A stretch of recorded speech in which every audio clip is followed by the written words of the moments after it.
प्रातः क्लास चल रही थी 31 दिसंबर 1966 के पहले पेज के अंत में बात चल रही थी।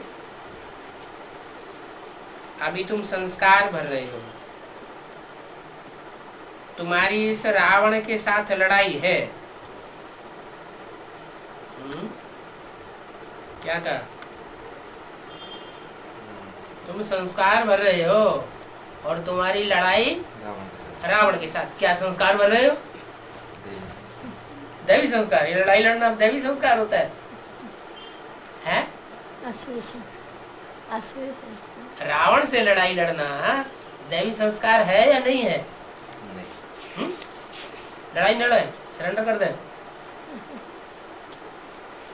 रावण के सामने काम क्रोध लोभ मोह अहंकार रूपी माया रावण के सामने लड़ाई न लड़े, सरेंडर कर दे, ये ठीक रहेगा? ये दैवी संस्कार होगा। अगर हम पक्के देवता हैं तो हम इन कामी क्रोधी लोभी मोही अहंकारी जो भी विदेशी विधर्मी है, इनके सामने हम सरेंडर नहीं हो सकते। हम अभी संस्कार भर रहे हैं। क्या? कौन से युग में? संगम युग में। सतयुग त्रेता में तो वहां लड़ाई लड़ने की बात ही नहीं, लेकिन हम संस्कार कहाँ के लिए भर रहे हैं? संगम युग के लिए भर रहे हैं। 21 जन्म के लिए। सब वहां तो लड़ाई होगी नहीं। माया से लड़ाई लड़ने की संस्कार हमारे वहां तो होंगे ही नहीं। द्वापर से लेकर कलयुग। हाँ, द्वापर युग से लेकर के कलयुग अंत तक इन विदेशी विधर्मियों से हमको युद्ध करना पड़ेगा। तो जो बच्चे युद्ध करने वाले हैं, राम संप्रदाय वाले, उनसे बाबा बात कर रहे हैं। तुम क्या? तुम यह संस्कार भर रहे हो। यहां संस्कार भर रहे हो और वहां लड़ाई लड़ते रहे। कहां संस्कार भर रहे हो? संगम युग में। संगम युग में जब से ज्ञान में आए और जब तक प्रत्यक्षता न हो, जब तक पूरी प्रत्यक्षता न हो, तब तक हम ये संस्कार भर रहे हैं। जब तक हमारी रावण के ऊपर पूरी विजय इस दुनिया में नहीं होती है, राम राज्य जब तक नहीं आता है, तब तक हम संस्कार भर रहे हैं युद्ध के। काम क्रोध लोभ मोह, कामी क्रोधी लोभी मोही अहंकारियों के साथ हमारा युद्ध है। कोई स्थूल युद्ध नहीं है। कौन सा युद्ध है? हमारा विकारों का युद्ध है। काम के साथ, क्रोध के साथ, लोभ के साथ कैसे हम लड़ाई लड़े? आत्माभिमानी बनेंगे तब लड़ेंगे या देह अभिमानी बनेंगे, हिंसक बन पड़ेंगे तब लड़ेंगे? आत्माभिमानी बने। तो आत्माभिमानी बन करके हम इन 5 विकारों को ऊपर आघात कर सकते हैं। अगर आत्माभिमानी न रहे, थोड़ा भी देवान आया तो ये हमारे ऊपर घात कर देते हैं। तो तुम ये संस्कार में, तुम्हारी इस रावण के साथ लड़ाई है। अभी है लड़ाई इस रावण के साथ, काम क्रोध लोभ मोह अहंकार के साथ। और फिर क्या होगा? इसका रिजल्ट क्या होगा? सतयुग त्रेता में तो वहां लड़ाई होगी नहीं। संस्कार हमने यहाँ भरे लड़ाई के। फिर ये संस्कार उदित कहाँ से होंगे? द्वापर युग से उदित होंगे। तो द्वापर युग से हम जब ये संस्कार उदित होंगे तो वहां हमको पढ़ाने वाला उस्ताद मिलेगा। शिव बाबा जो उस्ताद है, आत्मिक स्थिति की पढ़ाई पढ़ाने वाला, वो हमको मिलेगा? नहीं मिलेगा। कौन मिलेंगे? जो भी मनुष्य गुरु आएंगे, इब्राहिम, बुद्ध, क्राइस्ट, गुरु नानक, वो ऊपर से आने वाले धर्म पिताएं जिनमें भी प्रवेश करेंगे, उनके द्वारा हमको आधीन बनाने की चेष्टा करते हैं और हम लड़ाई लड़ते हैं उनसे। जो सूर्यवंशी होंगे वो लड़ाई लड़ते रहेंगे। अगर चंद्रवंशी होंगे, इस्लाम वंशी होंगे, बौद्ध वंशी होंगे तो कन्वर्ट हो जाएंगे। क्या? दूसरे वंश के होंगे तो क्या करेंगे? दूसरे वंश वाली आत्मा होगी, कम जन्म लेने वाली आत्मा होगी, या कम टाइम इस सृष्टि रूपी रंगमंच पर रहने वाली आत्मा होगी, पूरे 84 जन्म लेने वाली आत्मा नहीं होगी, तो क्या करेंगी? उन कामी क्रोधी लोभी मोहियों अहंकारियों के सामने हार खाते रहे। संस्कार अभी भर रहे हो, यहाँ अगर हार खाने के संस्कार ज्यादा हैं तो वहां भी हार खाते रहेंगे। यहाँ अगर जीतने के संस्कार है तो वहां भी अच्छा, जीतना किसे कहते हैं और हारना किसे कहते हैं?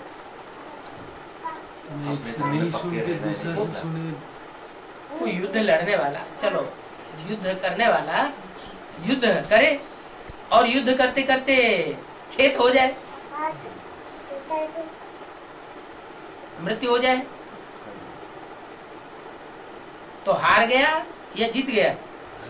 है तो हार गया है। हार गया, मर जाने से तो हार जाएंगे। नहीं ओके। हमारे लक्ष्मी बाई लड़ते लड़ते शरीर छोड़ दिया, पीछे से किसी ने वार कर दिया, मारी तलवार और फिर खलास ना। जो पड़स्त मानते हैं, जो पड़स्त मानते हैं, जो हार मानता है वो हार गया। भले शरीर छूट जाए, देवम वा पातयामे, क्या शरीर भले छूट जाए, लेकिन जो हम जिस काम पे हम डटे हुए हैं, जो युद्ध पे डटे हुए हैं, वो युद्ध करना न छोड़े, लक्ष्य पूरा करना, लक्ष्य पूरा करके नहीं पूरा तो लक्ष्य नहीं हुआ, लेकिन अंदर से अंत मते सोई गति होगी ना। अंत मते क्या थी कि हम विजय पाएंगे, विजय पाएंगे, विजय पाएंगे। तो पृथ्वीराज चौहान ने फिर क्या कर लिया? आखिरी मरते मरते क्या कर लिया? उसकी आंखें फोड़ दी। लक्ष्य तो पूरा कर लिया, हारा तो नहीं। साइकिल पर सवार होता है, सीखता है, बार बार गिरता है, तो क्या वो साइकिल चढ़ना छोड़ देता है? नहीं। इसी तरीके से ये हमारी जो युद्ध है, इस युद्ध में हमको बार बार माया एक घूंसा मारती है, दो घूंसा मारती है, तो क्या हम हार गए? हारा तब तक नहीं कहा जाएगा जब तक वो छोड़ छाड़ के अधीन न हो जाए। माया के अधीन हो जाएगा फिर वो लड़ाई लड़ना बंद कर देगा। तो जब तक हमारी लड़ाई है तब तक हम हारे हुए नहीं कहे जा सकते। तो 5 विकारों के साथ लड़ाई है। भल तुम घूमते फिरते हो, देखने में लगता है कि हम घूम रहे हैं, फिर रहे हैं, फिर भी घूमते फिरते भी माया अटैक करती है कि नहीं? है करती है ना। घूमते फिरते भी, चलते फिरते भी माया मन के अंदर अटैक तो करती रहती है, संकल्पों में अटैक करती है, दृष्टि में अटैक करती है। चलते चलते दृष्टि कहाँ की कहाँ चली जाती है, तो अटैक तो कर रही है। दृष्टि से अटैक करती है, वृत्ति में अटैक करती है। जब अटैक करती है, आक्रमण करती है, तो फिर हमारी वृत्ति चलायमान होती है, दृष्टि चलायमान होती है। और जब दृष्टि वृत्ति दोनों चलायमान होती है तो रिजल्ट क्या निकलता है? अंदर से संकल्प चलना शुरू हो जाते हैं। संकल्प जो चलना शुरू हो जाते हैं, अगर उनको कंट्रोल नहीं कर पाया तो वाचा में भी आएंगे, वाचा से फिर कर्म में भी आएंगे, और कर्मेंद्रियों से हार खा ली तो गए, फिर पाप कर्म बन जाता है। तो द्वापर युग से माया हमको लथेड़ती चली आई। कोई आत्मा ऐसी है जो उनसे हार खाती रही, और कोई आत्मा ऐसी है जो उनसे हार नहीं खाया, लड़ती रही, अंत तक युद्ध करती रही, आखिरी जन्म में आकर के नीचे गिर जाती। तो जो आत्मा आखिरी जन्म में आकर के नीचे, क्योंकि आखिरी जन्म में तो नीचे गिरना ही है कि नहीं गिरना है। माया किसी को छोड़ती नहीं। अगर छोड़ दे या कोई माया से बच जाए, फिर माया सर्वशक्तिवान नहीं कही जाएगी। माया भी सर्वशक्तिवान है, बाप भी सर्वशक्तिवान है। तो आखिरी में आकर के आत्माएं कोई न कोई है जो निर्बल पड़ जाती है। कोई आत्मा है द्वापर की आज में ही निर्बल पड़ जाती है। जैसे इस्लाम धर्म में कन्वर्ट होने वाली आत्मा है, इब्राहिम जिसका आधार बनता है, तो कमजोर हो गई ना, कमजोर हो गई, आधीनता में आ गई, उसने प्रवेश किया और उसको अपने कंट्रोल में ले लिया, उसी समय से पतित हो गई। कोई आत्मा द्वापर की आदि में पतित नहीं बनती। कलयुग के अंत में जब शिव बाबा आता है, लड़ाई होती है, उस समय कमजोर पड़ जाती है। तो ये लड़ाई चलती रहती है, तुम्हारे संस्कार बढ़ रहे हैं। अगर जो हिम्मत हार गए, माया ते हारे हार माया ते जीते जीत, मन के हारे हार और मन के जीते जीत। तो मन से नहीं हारना है। भले तुम घूमते फिरते हो, कुछ भी काम करते हो, काम की बात नहीं है, काम तो कर्मेंद्रियों से ही किया जाएगा, लेकिन जो भी काम करते हो उस काम करते करते मन को, दृष्टि को, वृत्ति को, वाचा को, कर्मणा को चेक करती रहना, कहाँ हमने हार खाई और कहाँ हम संघर्ष करते रहे और कहाँ तक संघर्ष करते रहे और कहाँ हथियार डाल दिए। बुद्धि में तुम्हारे रहता है कि बाप को याद करने से हमारे विकर्म विनाश होंगे। जितना जितना हम बाप को याद करेंगे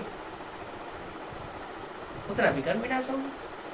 बाप को याद नहीं करेंगे, कोई देहधारी को याद करेंगे तो पाप कर्म भस्म नहीं होंगे। देहधारी के संग के रंग से क्या होगा? संग का रंग उस देहधारी का लग जाएगा। देहधारी तो जो होते हैं वो पाप कर्म करने वाले ही होते हैं, क्योंकि देवान में रहते हैं। 31-66 की वाणी का दूसरा पेड़, बाप ही राजयोग सिखाते हैं। द्वापर युग से जो भी धर्म पिताएं आए, कोई ने भी राजयोग नहीं सिखाया। क्या उनके धर्मों में राजाएं तो बनते हैं, लेकिन भोगी राजाएं बनते हैं, योगी राजा नहीं बनते। ऐसे योगी राजा नहीं बनते जो स्वर्ग में आकर के किसी अनुस्वर सुख भोगे, तो वो विकारी सुख भोगना सिखाते हैं। और बाप आकर के निर्विकारी बनाते हैं देवता। तो कौन सा राजयोग सिखाते हैं? नर से नारायण बनने का, बाप नई दुनिया की रचना रचने का योग सिखाते हैं। नर से नारायण बनने के लिए बाप नई रचना रचते हैं। क्या पुरानी सृष्टि अगर बनी रहे और नई सृष्टि भी रच दे तो नई रचना का महत्व रहेगा या नहीं रहेगा? ये 500-700 करोड़ की सृष्टि भी चलती रहे और नए संगठन, नई दुनिया का नया संगठन भी बना दे, ऐसा संगठन जिसमें कोई विकारी प्रवेश न कर सके, तो आखिर वो नया संगठन कब तक चलेगा? 5000 साल तक चल सकता है क्या? नहीं चलेगा। वो संघर्ष जारी रहेगा। इसलिए बाप बताते हैं कि नर से नारायण बनने के लिए पहले तो नई रचना रचते हैं, माने स्थापना करते हैं, नई सृष्टि की रचना रचते हैं। नई सृष्टि की रचना रचने का टाइम कौन सा बताया मुरली में? कब नई रचना रची? नई दुनिया की स्थापना, पुरानी दुनिया का विनाश। अरे 76 के लिए बोला ना, 76 के लिए बोला कि नई दुनिया की स्थापना, पुरानी दुनिया का विनाश। तो क्या हुआ? है? हुआ या नहीं हुआ? है? नहीं हुआ। झूठी बात बोली, शिवा भी झूठी बात बोलता है। फिर सूक्ष्म में हुआ है। कैसे? सूक्ष्म में कैसे हुआ? है? हाँ, मन बुद्धि माने ब्राह्मणों की मन बुद्धि में बैठ गया है, नंबरवार ब्राह्मणों की बुद्धि में ये बैठा है कि अब नई दुनिया की स्थापना बुद्धि में हो चुकी और हम ये काम करके छोड़ेंगे, हम बीच में छोड़ने वाले नहीं है। जैसे ध्रुवतारा अपनी जगह पर अटल है, वैसे हम भी अपनी जगह पर अब निश्चय बुद्धि, अटल बाप के अटल बच्चे बन चुके। तो पहले नई रचना रचते हैं। नई रचना रचने के लिए क्या करना पड़े? पुरानी दुनिया से मरना पड़े। आप मुए मर गई दुनिया। पुरानी दुनिया से अब हमें कुछ लेने की आशा नहीं रही, कोई सहयोग लेने की आशा नहीं रही, और ये पुरानी दुनिया हमको सहयोग देगी भी नहीं। कौन देगा सहयोग? है? एक शिव बाबा, दूसरा कोई। अच्छा, अगर राम वाली आत्मा की बुद्धि में ये बात पहले आई तो उसके लिए एक शिव बाबा, दूसरा न कोई कौन होगा? है? अरे कोई होगा कि नहीं होगा?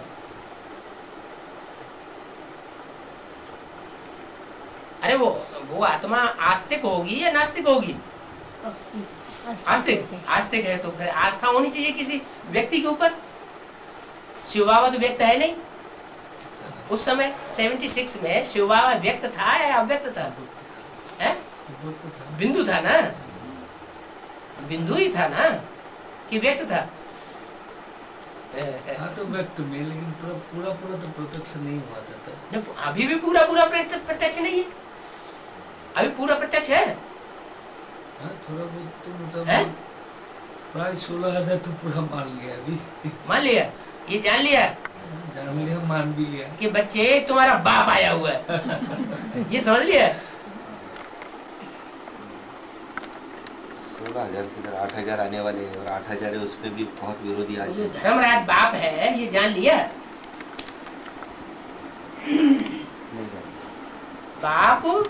बाप के रूप में आया हुआ है, देवताओं का भी बाप आया हुआ है, असुरों का भी बाप आया हुआ है, मनुष्यों का भी बाप आया हुआ है। मनुष्य ही सुधरता है तो देवता बनता है, बिगड़ता है तो असुर बनता है। तो असुरों ने ये जान लिया कि बाप आया हुआ हमको छोड़ सुधार के ही छोड़ेगा। अच्छा, असुरों की तो पहले सुधरने की बात ही नहीं, वो तो है आसुरी बुद्धि। चलो मनुष्यों ने समझा तो भी बहुत बड़ी बात। मनुष्यों में श्रेष्ठ से श्रेष्ठ आत्मा किसको कहेंगे? जो विचार करेंगे, जो मनन चिंता करेंगे, जो विचार करेंगे, उनमें श्रेष्ठ से श्रेष्ठ आत्मा कौन? मनुष्यों की श्रेणी में जो मनुष्य से देवता बनते हैं या मनुष्य से नीचे गिरते हैं तो राक्षस बन पड़ते हैं, लेकिन मनुष्य तो होते ही हैं हर हालत में।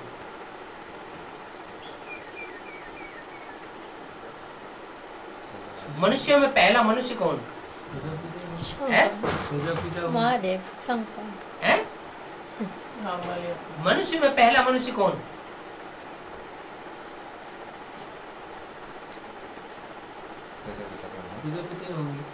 अच्छा, ब्रह्मा नहीं है?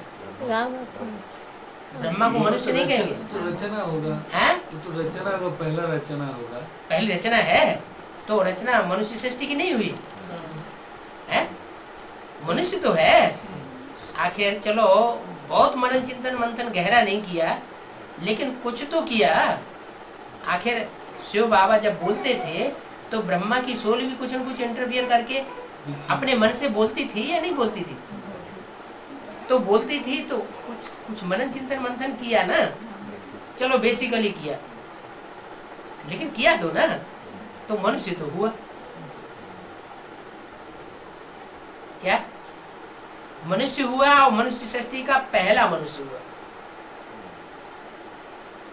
उससे पहले कोई मनुष्य पैदा ही नहीं होता। सृष्टि का पहला पत्ता कौन है? पहला पत्ता तो कृष्ण की सोल है। तो जो भी पहला पत्ता है कृष्ण की सोल है, वो मनुष्य सृष्टि का पहला हुआ।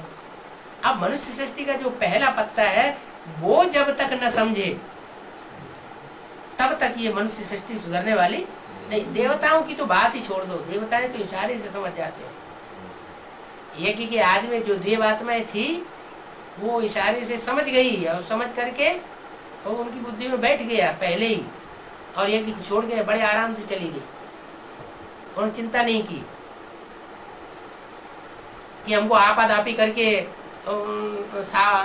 यज्ञ की सारी सत्ता अपनी मुट्ठी में लेकर के रखना है। नहीं, अरे भगवान बाप आया हुआ है तो आपाधापी करने से क्या जरूरत है? तो यज्ञ के आदि में ही वो आत्माएं तो गई। सूर्य और सूर्य पुत्र जो भी सूर्यवंशी थे, रह गया ब्रह्मा जिसको कहते हैं मनु। मनु एक नहीं हुआ। क्या मनु नाम के अनेक हुए। मनु माने जिन्होंने भी मनन चिंतन मंथन किया, माने जितने भी ब्रह्मा हुए वो सब क्या हुए? मनु हुए। मनन चिंतन मंथन करने वाले अपने अपने तरीके से। तो उसमें जो ब्रह्मा माना दादा लेखराज की सोल है वो मनुष्य के रूप में आती है, और नई रचना, नई सृष्टि रचने की निमित्त बनती है। निमित्त कैसे बनती है? जब तक उस आत्मा की बुद्धि में न बैठे तब तक कोई की भी बुद्धि में बैठ नहीं सकता कि गीता का भगवान कौन है। पूरा पूरा नहीं बैठ सकता है। वो स्वयं कृष्ण की सोल। संसार ने माना है कृष्ण गीता का भगवान, अभी भी मान रहे हैं। कृष्ण की सोल भी, उसकी बुद्धि में अभी भी ये बात नहीं बैठी। ये बात पढ़ाई चल रही है अभी भी। क्या कि गीता का भगवान कृष्ण है साकार रूप में, यह शिव है। अगर शिव है तो किस रूप में है? साकार रूप में है तो किस रूप में है? उनकी बुद्धि में, ठीक है, बाबा ने मुरली चला दी कि प्रजापिता शब्द ऐड करना चाहिए। ब्रह्मा कुमारी विद्यालय रंग है, ब्रह्मा कुमार ब्रह्मा कुमारी लिखना रंग है। क्या लिखना चाहिए? प्रजापिता ब्रह्मा कुमार कुमारी या प्रजापिता ब्रह्मा कुमारी ईश्वरी विश्वविद्यालय, ये लिखना चाहिए। भले बोला उस समय मुरली में बोला, ब्रह्मा के मुख से ही बोला, लेकिन ब्रह्मा के मुख में, बुद्धि में ये बात नहीं आई कि गीता का भगवान वास्तव में वही व्यक्तित्व था जिसके द्वारा हमें अपने साक्षात्कारों का क्लैरिफिकेशन ये कि याद हो गया। अभी भी ये पहेली जारी है। अभी भी एक भी ब्रह्मा कुमार कुमारी की बुद्धि में ये नहीं बैठा है कि गीता का भगवान कौन। वो तो चित्र दिखा देते हैं शिवलिंग का, ये गीता का भगवान, दूसरी तरफ कृष्ण का चित्र। ये कृष्ण गीता का भगवान नहीं है। मानव सतयुग का कृष्ण गीता का भगवान नहीं है, और जो शिव ज्योति बिंदु है वो गीता का भगवान। अरे गीता का भगवान होगा तो मुख से गीता उच्चारण करेगा ना, गीता ज्ञान भी तो सुनाएगा। कि गीता लिखी हुई पढ़ करके सुनाता है? क्या करता है? धर्म पिताएं तो आकर के सुनाते हैं डायरेक्ट, चाहे इब्राहिम हो, बुद्ध हो, क्राइस्ट है, उन्होंने कोई धर्म पुस्तकें लिखी थोड़ी, न लिखी हुई पढ़ी। तो ऐसे ही जो बाप है, सारी मनुष्य सृष्टि का बाप है, बापों का भी बाप, धर्म पिताओं का भी बाप, तो वो आकर के क्या पुस्तक लेकर के पढ़ता है क्या? नहीं, वो पुस्तक लेकर के पढ़ता नहीं है, वो तो पुस्तक के अर्थ बताता है। जैसे टीचर का काम होता है अर्थ बताना, व्याख्या करना, और स्टूडेंट का काम होता है टेक्स्ट बुक पढ़ना। तो कृष्ण की सोल इस समय टेक्स्ट बुक पढ़ने वाली है, वो अर्थ बताने वाली नहीं है, वो पढ़ाई पढ़ाने वाली नहीं है। तथाकथित ब्रह्मा कुमार कुमारी क्या समझते हैं कि पढ़ाने वाला कौन है? दादा लेखराज ब्रह्मा की सोल अभी भी हमको पढ़ाई पढ़ा रही है। ये सब बाहर में जो भाषण करते थे तो शिव का भी बात करते हैं। शिव निराकार ज्योति बिंदु का बात। बिंदु कैसे गीता ज्ञान सुनाएगा?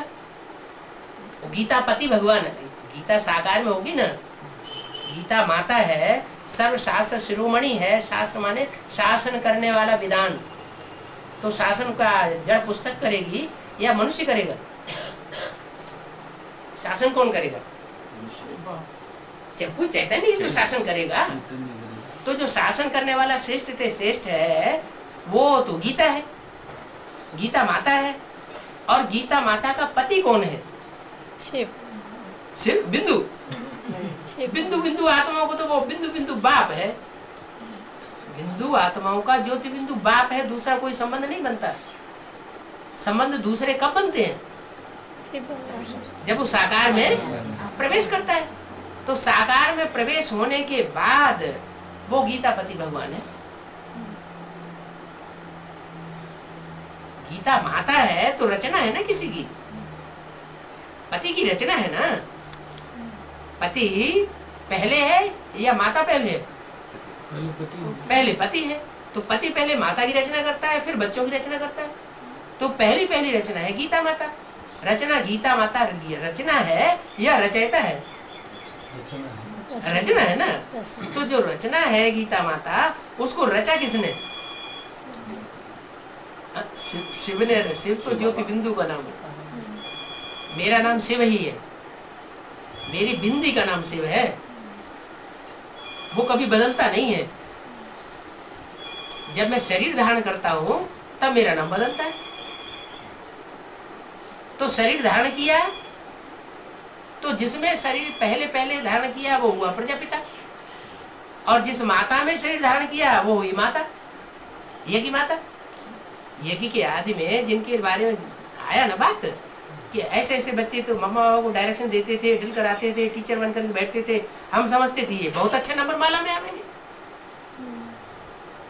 तो जो बहुत अच्छा नंबर माला में आने वाले थे, टीचर बनकर के बैठते थे, मम्मा बाबा को भी पढ़ाई पढ़ाते थे, तो वो तो कोई विशेष खास आत्माएं हुई ना, जिनके द्वारा ब्रह्मा बाबा को अपने साक्षात्कारों का क्लैरिफिकेशन मिला। तो ब्रह्मा और बाद में आने वाली जो सरस्वती है वो तो रचना हो गई, और उनको रचने वाले जो है यज्ञ के आदमी में कोई और व्यक्तित्व थे जिनके लिए बाबा बोलते हैं पढ़ते पढ़ते फेल हो गए, माया से हार खा गए। तो माया से हार यज्ञ के आदि में खा गए, या मध्य में खा गए, या अंत में खा जाएंगे? कब खा गए माया से हार?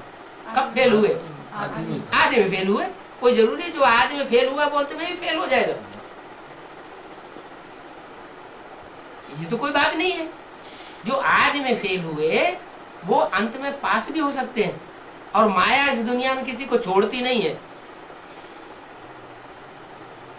शिव बाबा सर्वशक्तिमान है तो माया भी सर्वशक्तिमान है, दोनों की टक्कर है। तो सर्वशक्तिमान तभी है ना जब सारी दुनिया को हप करे, माया ग्रह कहा जाता है। तो ऐसा कोई अहंकार न करे कि हम माया को हमेशा जीतते ही रहे, जीतने वाले हैं, हम कभी हारने वाले नहीं है। नहीं, ये अहंकार की बात नहीं है। माया आगे नहीं तो पीछे, पीछे नहीं तो मध्य में कभी न कभी पछाड़ती जरूर है। तो राम वाली आत्मा यज्ञ के आदि में फेल हो गई, तो क्या वो गुंजाइश नहीं रही? पास होने की गुंजाइश रही या नहीं रही? क्योंकि इस ब्राह्मण पने में जो भी आत्मा एक बार जन्म लेती है वो दोबारा जन्म लेकर के अपने ब्राह्मण के संस्कार पूर्व जन्म के लेकर आती है। ईश्वरीय ज्ञान कभी नष्ट नहीं होता। तो दूसरा जन्म लेके वो आत्माएं आती है, फिर दोबारा तीव्र संस्कार से पढ़ाई पढ़ती है। उसके पढ़ाई पढ़ने के भी संस्कार है, तो तीव्र पढ़ाई पढ़ती है, और पढ़ाई पढ़ के जो पद लेना है वो पद ले लेती है। कौन सा पद लेना है? नर से नारायण बनने का पद लेना है। उसका डिक्लेरेशन कर दिया सन 66 में। आज से 10 वर्ष कम 5000 वर्ष हुए इन लक्ष्मी नारायण का जन्म हुआ। तो सन 66 में 5000 वर्ष चक्कर के लिए पीछे लौटो, उसमें से 10 वर्ष कम कर दो, तो कौन सा सन आया? 76 आया। 76 में लक्ष्मी नारायण को प्रत्यक्ष होना चाहिए, प्रत्यक्षता रूपी जन्म होना चाहिए।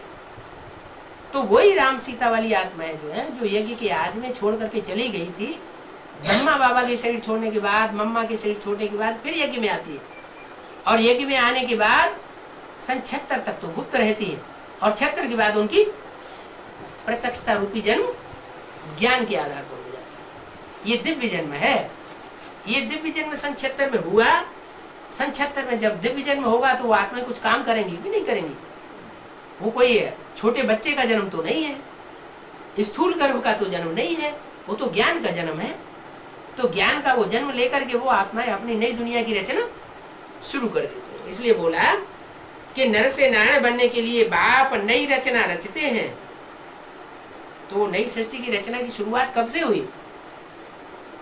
नए संगठन की, जो मनुष्यों का नया संगठन है जिससे फाउंडेशन पड़े नई दुनिया का, उसकी शुरुआत कब से हुई? 76 से हुई। तो जरूर स्वर्ग की ही रचना रचेंगे ना।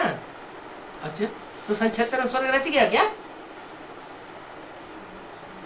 मुरलियों में तो घोषणा की गई कि सन 76 में नई दुनिया की स्थापना, पुरानी दुनिया का विनाश होगा। स्थूल रूप में रचना नहीं हुई, लेकिन मन बुद्धि के अंदर जो नई सृष्टि का खाका है वो नक्शा तैयार हो गया। वो मैप तैयार हो गया। इसलिए बोला जरूर स्वर्ग की ही रचना रचेंगे। बाप 76 में ही वो नई सृष्टि की रचना मन बुद्धि रूपी क्षेत्र में कर देते हैं। अभी है पुरानी आसुरी दुनिया। क्या असुर है कि नहीं इस दुनिया में? असुरों की संख्या है ज्यादा या मनुष्यों और देवताओं की संख्या इस दुनिया में ज्यादा है? असुरों की संख्या है तो आसुरी दुनिया कही जाएगी या देवी दुनिया कही जाएगी। और देवता तो अभी कोई बना भी नहीं है। देवता उनको कहा जाता है जिनका मन बुद्धि रूपी आत्मा और शरीर दोनों निरोगी कंचन काया बनी हुई। अगर शरीर निरोगी कंचन काया नहीं है तो उनको भी देवता नहीं कहेंगे, फरिश्ता कहा जा सकता है। शरीर में रह करके कोई आत्मा मन बुद्धि से श्रेष्ठ सोचने का काम करे, फर्श की दुनिया वालों से कोई रिश्ता न रखे, आसुरी दुनिया वालों से कोई रिश्ता न रखे, ये हो सकता है। लेकिन देवता कोई नहीं बन सकता। फरिश्ता ये मध्य की स्टेज है और देवता ये लास्ट की संपन्न स्टेज है। तो बनना हमको क्या है? हमको मध्य की स्टेज वाला बनना है या लास्ट की स्टेज संपन्न स्टेज देवता बनना है? देवताओं का गायन और पूजन होता है, सर्वण संपन्न 16 कला संपूर्ण अहिंसक मर्यादा पुरुषोत्तम। फरिश्तों का गायन पूजन भारत में नहीं होता। कहाँ होता है? पूजन की तो बात ही नहीं, क्योंकि उनको शरीर ही नहीं है तो पूजन कहाँ से होगा? उनकी मान्यता होती है फरिश्तों की, और विधर्मियों में मान्यता होती है विदेश में। विदेशी जो है मुसलमान और ईसाई वो फरिश्तों को मानते हैं। उनकी जो बाइबल है, उनकी जो कुरान शरीफ है, उसमें फरिश्तों का वर्णन है। 8 फरिश्तों ने खुदा का तख्त उठाया, 8 फरिश्ते गए हुए हैं। तो हमारा लक्ष्य फरिश्ता बनने वाला नहीं है, फरिश्ता बनने वाला नहीं है। फरिश्ता जो फर्श की दुनिया से कोई रिश्ता न रखते, फर्श की दुनिया वालों से उनका रिश्ता नहीं होता, रिश्ते वो निभाते भी नहीं है। क्या यहाँ ब्राह्मणों की दुनिया में बहुत से ऐसे ज्ञान में चलने वाले हैं जो यही समझ लेते हैं ये हमारी पत्नी बनेगी, ये हमारा चाचा बनेगा, ये हमारा दादा बनेगा, ये हमारी मम्मी बनेगी, ये हमारी मौसी बनेगी, ऐसे ऐसे समझ करके चल रहे हैं। ये हमारे पति पत्नी बनते रहेंगे। लेकिन ये सब अज्ञान है। ज्ञान है या अज्ञान है? ज्ञान है। जानने का तो एक जान लिया तो ज्ञान ही होगा। नहीं नहीं, फिर मान करके चलना। आखिर वो समझते हैं हमारे 63 जन्म खुलने हैं कि नहीं खुलने हैं। तो 63 जन्म जब हमारे खुलने हैं तो हम यहाँ निभाए नहीं। अगर निभाते हैं तो बाप के साथ हम जो वायदा किया है, मेरा तो एक शिव बाबा दूसरा न कोई, ये कटौती हो जाएगी। फिर जो प्राप्ति करनी चाहिए वो प्राप्ति ऊंची प्राप्ति नहीं होगी। ऊंची प्राप्ति उन्हीं को होगी जो पहले फरिश्ता बन के दिखाए। क्या इस फर्श की दुनिया वालों से हमारा कोई रिश्ता नहीं। ऐसे फरिश्ते जो हैं वो भी संपन्न स्टेज नहीं है, परिपूर्ण स्टेज नहीं है, 16 कला संपूर्ण वाली स्टेज नहीं है। वो फरिश्ता की स्टेज है। वो अधूरी फरिश्ता की स्टेज जो है वो भी दूसरे धर्म वालों में गाई जाती है, मुसलमानों में और क्रिश्चियंस में। वो देवताओं को नहीं मानते। क्या क्यों नहीं मानते? क्योंकि फरिश्ताई स्टेज उनकी आंखों के सामने ब्रह्मा बाबा की बनी है। जो भी विधर्मी आत्माएं हैं, विदेशी आत्माएं हैं, वो माँ की गोदी में पल करके रहे। यज्ञ के आदि से ही, आदि से माना प्रजापिता जब चला गया उसके बाद, प्रजापिता के रहते रहते, बाप के रहते रहते उन विधर्मियों विदेशियों की कुछ भी नहीं चली। और जब वो चला गया तो माँ की गोदी में आराम से पलते रहे। और जो आसुरी बच्चे होते हैं वो माँ को कंट्रोल करते हैं। जो श्रेष्ठ बच्चे, दैवी स्वभाव वाले बच्चे होते हैं वो माँ को कंट्रोल करते हैं। बाप की ना मौजूदगी में कौन से बच्चे माँ को कंट्रोल करते हैं और कौन से बच्चे माँ के आज्ञा पर चलते हैं? कंट्रोल करते हैं। आसुरी बच्चे कंट्रोल कर लेते हैं। वही यज्ञ के अंत में हुआ 68 में, 68 में जब बाबा ने शरीर छोड़ा तो हार्ट फेल होकर के शरीर छोड़ा। इतना तंग किया बच्चों ने। तो ऐसे आसुरी बच्चे सालों पलते रहे ब्रह्मा बाबा की गोद में। भले ब्रह्मा बाबा की मुख से शिव बाबा ने डायरेक्शन दिए कि ऐसा करना है, ऐसा नहीं करना। मुरली में बोला ब्रह्मा का चित्र नहीं रखना है, तो भी ब्रह्मा का चित्र अभी भी रखा हुआ है।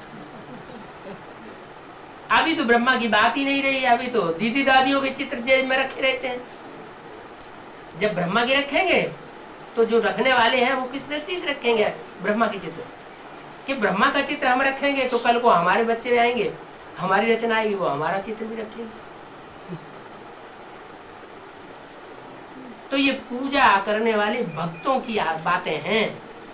भक्त आत्माएं जो है, जो द्वापर युग से पूजा करती है, वो पूजा करने वाले भक्तों की शूटिंग हुई। हमें बाबा भक्त बनाने आया है कि हमको बच्चा बनाने आया है? हमको तो बाबा बच्चा बनाने के लिए आया है। बच्चा मना जो इसी जन्म में नर से नारायण जैसा और नारी से लक्ष्मी जैसी निरोगी कंचन काया वाला बने, जिसके जीवन में कोई दूसरा रिलेशन बुद्धि में न रहे। क्या? सब संबंध, सब खलास। किसके साथ? अब एक के साथ सारे संबंध। मेरा तो एक शिव बाबा, दूसरा न कोई। जिन जिन बच्चों की ऐसी ऐसी स्टेज होती जाएगी, वो आत्मिक स्थिति में टिकने वाले आत्मिक बच्चे हुए। और देह के संबंधों में जिनकी बुद्धि चलती रहेगी, वो देवान वाले हुए। अंत तक भी अगर देवान की स्टेज में रहे, देह के संबंधों में बुद्धि लड़ाते रहे, या सोने की जंजीरों में फंसे रहे, क्या लौकिक दुनिया में है लोहे की जंजीरें। लौकिक दुनिया के जो संबंध हैं बुद्धि में बैठे हुए हैं, उनसे बुद्धियों को नहीं टूटा, तो हम कौन सी जंजीरों में बंधे हुए हैं? लोहे की जंजीरों में बंधे हुए। और फिर ज्ञान में आने के बाद हाँ, हम सोने की दुनिया में जा रहे हैं। तो जिस नई दुनिया में जा रहे हैं, सोने की दुनिया में, सोने चांदी की दुनिया में जा रहे हैं, सत्य त्रेता में, तो जिस दुनिया में जा रहे हैं उस दुनिया के संबंध अगर बुद्धि में रहते हैं तो और ही ज्यादा मुसीबत हो जाती है। क्योंकि लोहे की जंजीर तो वैल्यूलेस है, उसकी कीमत कम होती है, इसलिए उसको तोड़ देना कोई बड़ी बात नहीं। लेकिन सोने की जंजीर को तोड़ना थोड़ा आता है। अरे कैसे तोड़ दे, मेहनत लगती। हाँ, इतनी मेहनत करके हमने ये संबंध जोड़ा है, तो टूटती नहीं जल्दी, वो और ज्यादा कड़क हो जाती है। तो बाप कहते हैं ये संबंधों की दुनिया जो है वो नष्ट कर देता है। ये संबंधों की दुनिया जिनकी नष्ट होती है, वो पहले फरिश्ते कहे जाते हैं, फिर फरिश्ताई स्टेज भी जब क्रॉस कर देते हैं तो वो देवता बनते हैं। तो तुम बच्चे जानते हो दुनिया में तो इतने ढेर मनुष्य हैं, इतने ढेर मनुष्यों का क्या हाल होगा? ये सारे ही मनुष्य नर से नारायण बन जाएंगे क्या? नर से नारायण बनने वालों की संख्या कितनी होगी नई दुनिया में? जो नर से नारायण बनेंगे, नर से नारायण, नारी से लक्ष्मी, उनकी संख्या कितनी होगी? 9 लाख होगी। नर से नारायण बनेंगे, वो नर से प्रिंस बनने वाले, वो भी तो ऐड कर दिया 9 लाख में आपने। नर से जो प्रिंस बनेंगे और प्रिंस बनने के बाद फिर नारायण बनेंगे, हाँ, तो वो ऐड नहीं होंगे जो नारायण बने। नर से प्रिंस बनेंगे, फिर प्रिंस से नारायण बनेंगे, वो ऐड नहीं होंगे। नर से जो डायरेक्ट इसी जन्म में नारायण बन जाए, इसी शरीर से निरोगी कंचन काया बना लें और नई सृष्टि की पैदाइश करने काबिल बन जाए, वो उनकी संख्या है सिर्फ 4.5 लाख। और 4.5 लाख में भी 1 लाख है सबसे श्रेष्ठ।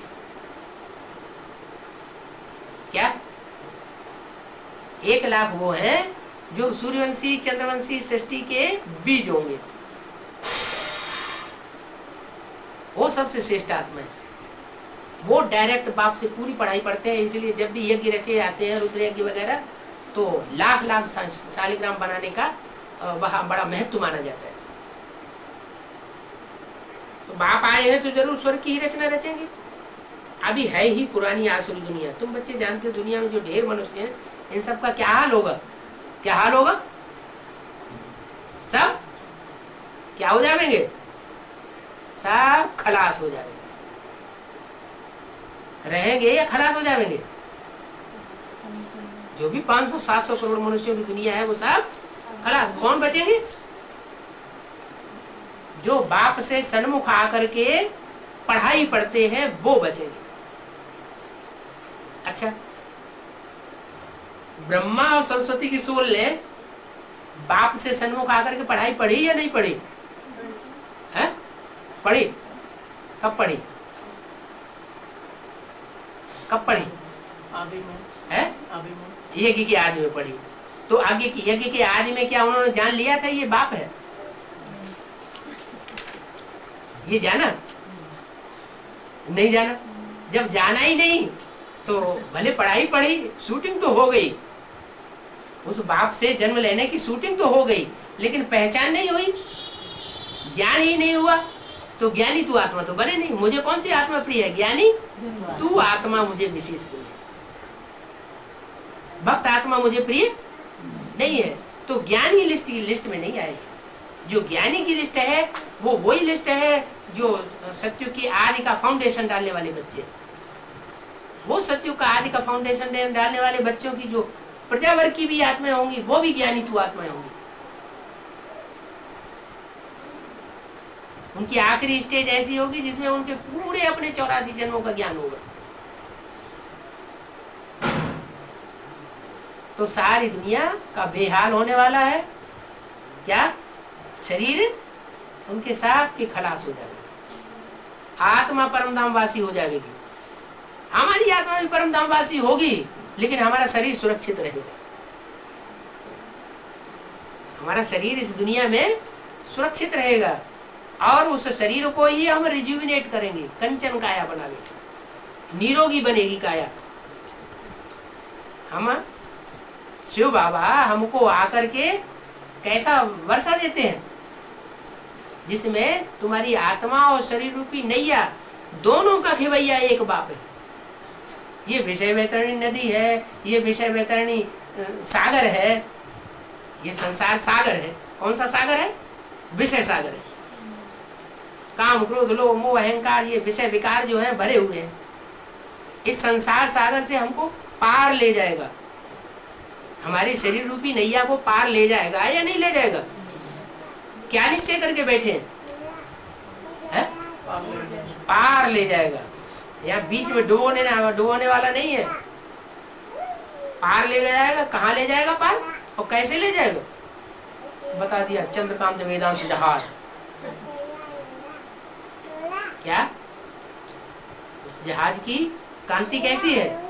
जैसे चंद्रमा की कांति है शीतल, ऐसे कांति वाला चंद्रकांत वेदांत, वेदों का शास्त्रों का अंत करने वाला। अभी तक दुनिया में वेदों शास्त्रों का अंत हुआ है? नहीं हुआ। वेदों शास्त्रों का तो अंत तब हो जब सच्ची गीता इस सृष्टि में प्रत्यक्ष हो, चैतन्य गीता प्रत्यक्ष हो, चैतन्य में गीतापति भगवान प्रत्यक्ष हो। वो चैतन्य गीता और चैतन्य गीतापति भगवान अभी सृष्टि पर प्रत्यक्ष ही नहीं है कि साकार में वो कौन है, गीता का भगवान और गीता माता। चलो एडवांस ब्राह्मणों की दुनिया में मानते हैं, कोई जितना जितना निश्चय है उतना मानते हैं। आज निश्चय बुद्धि है, कल फिसल पड़ते हैं।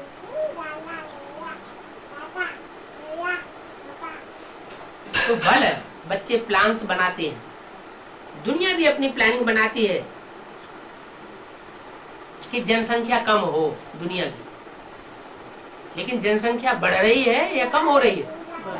और ही दिन दूनी रात चौगुनी बढ़ रही है।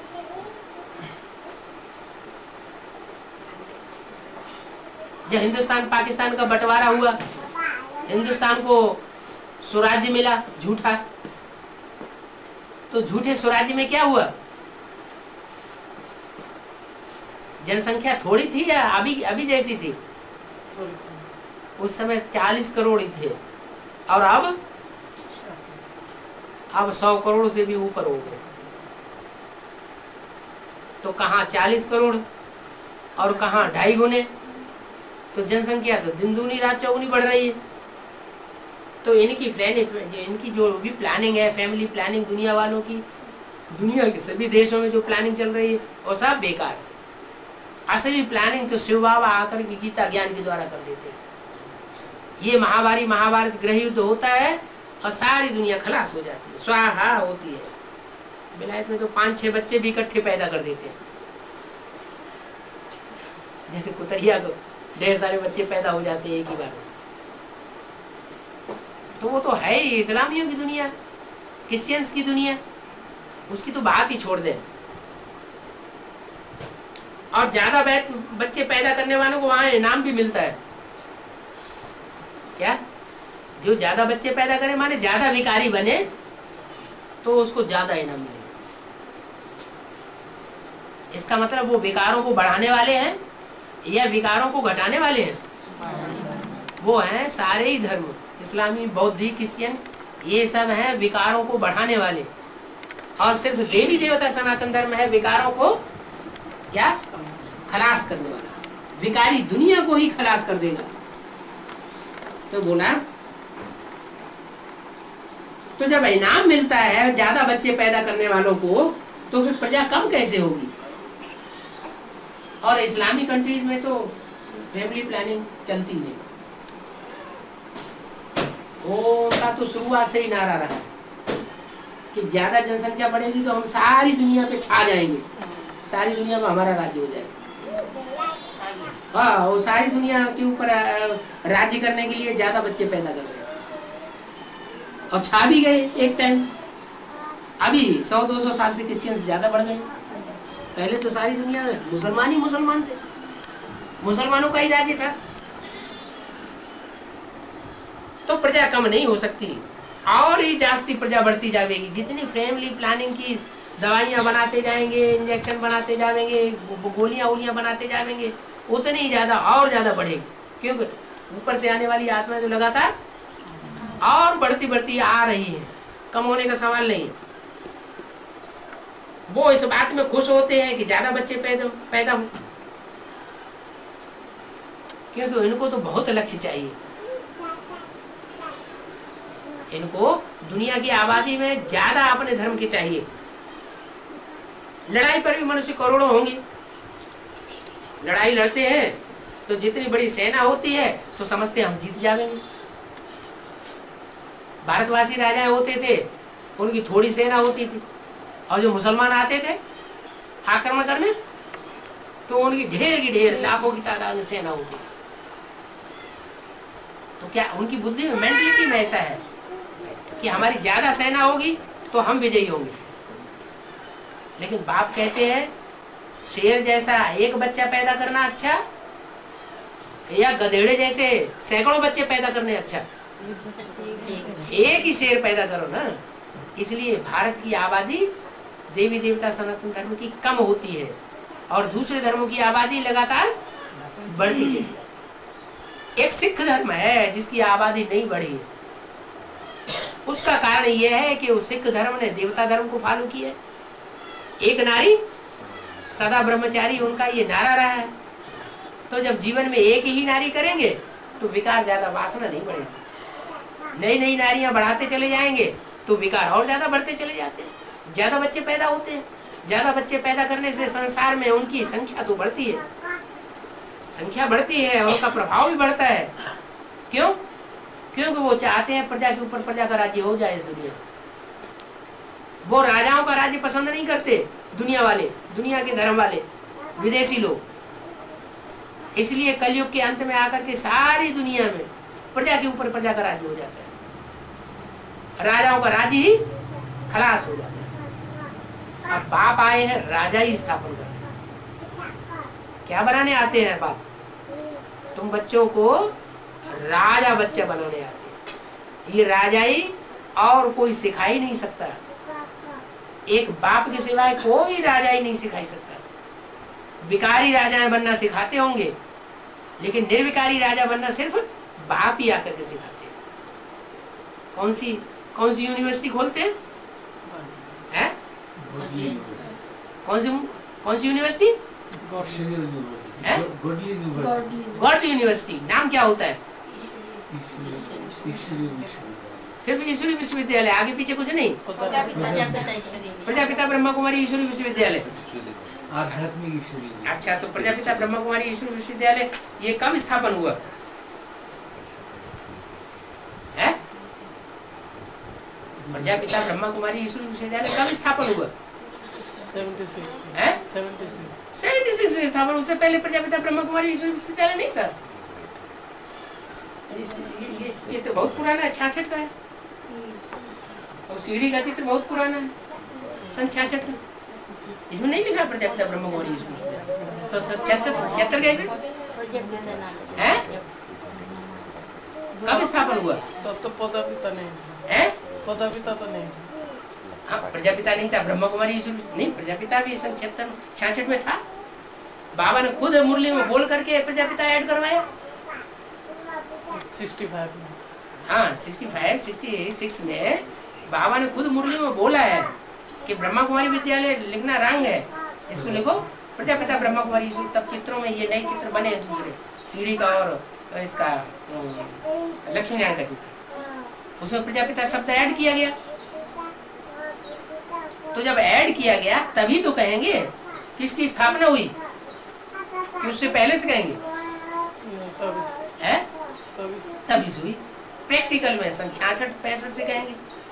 हालांकि प्रजापिता के द्वारा फाउंडेशन यज्ञ के आदि से ही पड़ चुका था। जो यज्ञ के आदि में ब्रह्मा बाबा ने जिस व्यक्ति से अपने साक्षात्कारों का क्लैरिफिकेशन लिया, वो व्यक्तित्व जो है ज्ञान का बीजारोपण डालने वाला पिता सिद्ध हो गया। भले किसी को नहीं मालूम है, भले लिखित रूप में नहीं आया, तो फाउंडेशन पड़ा। लेकिन वो जो भी फाउंडेशन पड़ा, ब्रह्मा कुमारी विद्यालय या प्रजापिता ब्रह्मा कुमारी विद्यालय, वो उसमें आधिपत्य किसका हो गया, कंट्रोल किसका हो गया? और धर्म की आत्माएं घुस पड़ी। जो भारतवासी, जो हिंदू दूसरे धर्मों में हजारों साल से कन्वर्ट होते चले आए, वही आत्माएं सारी यज्ञ में घुस गई। कच्ची कन्वर्ट होने वाली आत्माएं जब यज्ञ में घुस गई तो वो तो यज्ञ को बिगाड़ेंगी या सुधारेंगी? ओ, यज्ञ को बिगाड़ के रख दिया।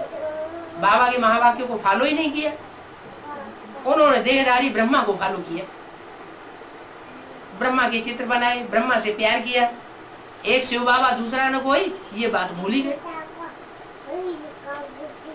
तो जो स्थापना होनी चाहिए वो नहीं होती है। तो बाबा कहते हैं ये सारी दुनिया की इतनी लंबी चौड़ी फैली हुई है ब्राह्मणों की दुनिया, वो सब खलास होने वाले हैं। कौन बचेंगे? जो असल सूर्यवंशी और जो असल चंद्रवंशी होंगे वो बचेंगे। सूर्यवंशी यज्ञ के आदि में ही चले गए थे, दोबारा जन्म लेकर के फिर आए हुए, एडवांस पार्टी बनी। अब यज्ञ के अंदर एक तबक्का ऐसा भी है जो ब्रह्मा बाबा को पक्का फॉलो करता है, माना शुद्ध चंद्रवंशी है, दूसरे धर्म पिताओं की मत नहीं अपनाता, मुरली को भी मानता है, ब्रह्मा बाबा की वाणी को भी मानता है। वो चंद्रवंशी और निकलेंगे अभी, जहां से निकलती है लक्ष्मी, जिसको कहे संगम युगी राधा, संगम युगी कृष्ण और संगम युगी राधा, दोनों के मेल से फिर बनेंगे संगम युगी लक्ष्मी नारायण। ओम।